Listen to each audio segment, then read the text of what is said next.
세상에 이런 성경 말씀이 열왕기 상서 2장 9절. 그러나 그를 무죄한 자로 여기지 말지어다.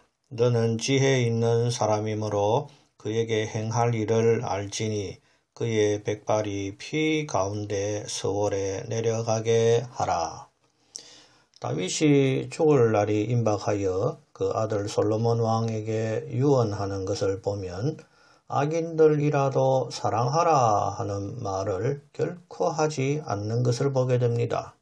오히려 매우 혹독하고 잔인한 유언을 다윗이 하는 것을 보면서 우리가 평소 가진 위선적인 생각에서 벗어날 필요가 있습니다. 다윗은 솔로몬 왕에게 요압에 대해서 지혜롭게 죽여버리라고 했으며 길르앗 바르실레의 아들들에게는 은총을 베풀라 하였으며 또 베냐민 사람 게라의 아들 시므이도 죽이라고 유언하고 있습니다. 이러한 잔인한 유언에 대해서 하나님은 잘못되었다 하지 않았으며 이후 솔로몬의 왕위가 공고해진 것을 성경은 기록하고 있습니다. 그렇다면 악인을 죽여 그 죄가 관영하지 못하게 함이 하나님 보시기에 옳은 일인 것입니다. 많은 설교자들이 하나님은 아가페의 하나님이시기 때문에 모든 세상 사람들을 사랑하신다는 말을 합니다. 결코 그렇지 않음을 알아야 합니다. 하나님은 무조건 사람을 사랑하시는 분이 아니라 하나님의 말씀을 청종하고 준행하는 주의 자녀들만을 사랑하시는 것을 깨닫기 바랍니다. 하나님께서 모든 사람이 구원받기 원하시는 것과 하나님께서 모든 사람을 사랑하시는 것은 다름도 구별해야 합니다. 또 하나님께서 모든 사람이 구원받기를 바라시는 말의 뜻은 모든 사람이 죄를 회개하고 복음의 은혜를 믿기를 희망하신다는 뜻입니다. 그러나 하나님께서 바라시는 것과 사람이 그 하나님의 기대에 부응하는 것은 완전히 다른 문제임을 알아야 합니다. 하나님께서 어떤 사람이 구원받기를 바라시지만 그 사람이 복음을 깨닫고 믿지 않으면 구원해 주실 수 없는 것입니다.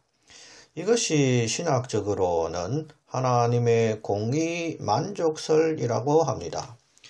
하나님께서 아무에게나 구원을 주실 수 없는 이유가 하나님의 공의를 만족시키는 사람에게만 구원을 베푸신다는 뜻입니다. 아무 사람에게나 구원을 주시는 것은 하나님 스스로에 대한 공의가 만족되지 않기 때문에 하나님의 공의, 즉 십자가의 은혜를 믿는 사람에게만 구원을 주시는 것입니다. 많은 교회들의 표어를 보면 하나님은 당신을 사랑하십니다 라고 길을 가는 모든 사람들이 읽을 수 있게 하는 것을 보았을 것입니다. 물론 그 구절을 읽고 하나님께로 돌아오는 사람들에게만 해당하는 표어라고 반박을 할지 모르겠습니다. 그러나 그 표어를 읽고 마음의 감동을 받는 사람보다 오히려 마음으로 미친 소리 하네 라고 욕을 하는 사람들이 더 많다고 저는 생각합니다.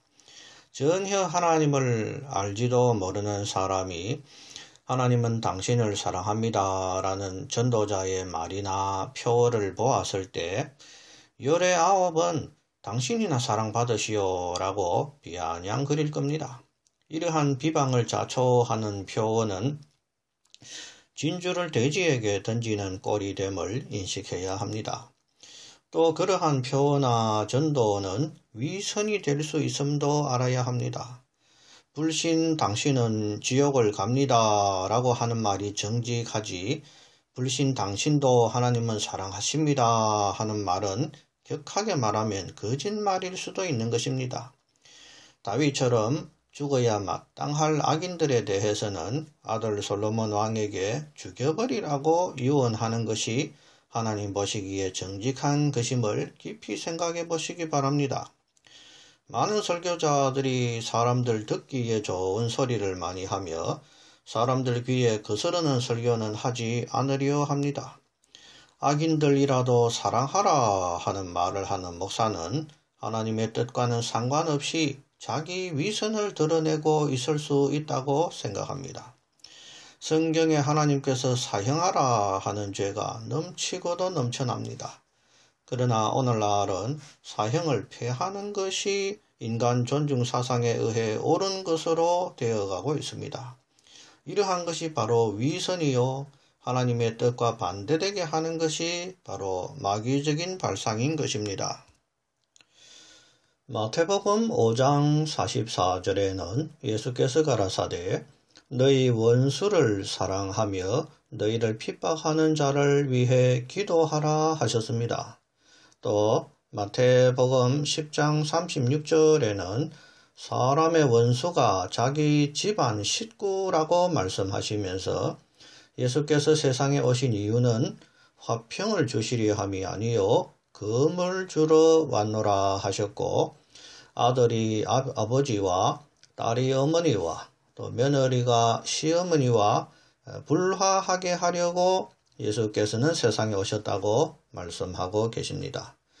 여기서 주님께서 사랑하라고 하는 원수에 대해서 생각을 해보면 가족들 중에 불신자들이요, 즉 복음을 핍박하는 불신 부모, 형제, 자매들임을 깨닫게 됩니다.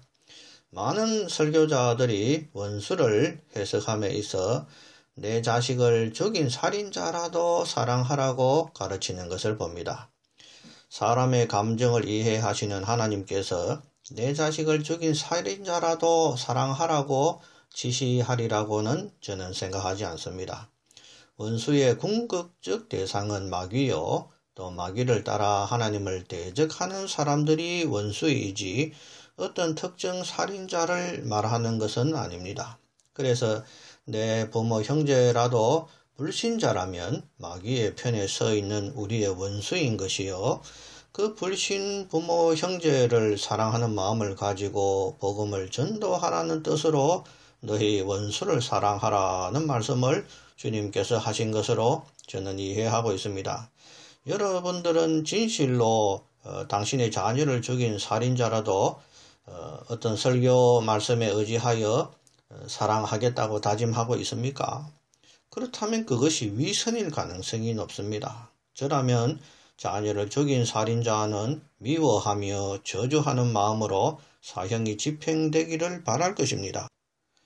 성경에 기록된 하나님은 불신자들에 대해서는 질투하시는 하나님이시요 죽일 기계를 준비하고 계시는 하나님이심을 깨닫기 바랍니다. 주의 자녀들을 위해서는 스스로의 목숨도 십자가에서 버리시는 하나님이시지만 불신자들에 대해서는 지금도 지옥에 불을 떼고 계시는 두려움의 하나님이심을 기억하시기를 바랍니다.